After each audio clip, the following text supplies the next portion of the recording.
عمر رضی اللہ تعالیٰ عنہ چې کله وفات کیږي خپل بچی ته یې وفرمایل عبدالله رضی الله تعالیٰ عنہ ته ابو لولو وهلی دی په خېټه مبارکه باندې چې څه به یې وخوړل هغه به د په مرۍ چې راله په خېټه به بهر راووته او کله چې وفات کیږي خپل بچی ته وایي بچیه ما د دې کټ نه لاندې ښکته کا چې زه په دې خاورو کې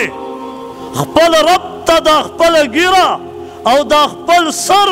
دا په دې خاورو کې وسولم چې یا الله په ما رحم وکړه یا الله زه ډېر کمزوره انسان یم یا الله په ما باندې رحم وکړه لاندې راښکته کا او په هغه خاورو مبارک د مدینې مبارکو په خاورې باندې خپله ګیره مبارکه او خپل سر مبارک دا یې راوښکودو داسې او ګیره مبارکه په خاورو باندې څښا شوه و الله ته سوال کړي یا الله زه ډېره عاجز یم ما معاف کړه یا الله هغه ورځ ډېره سخته را روانه ده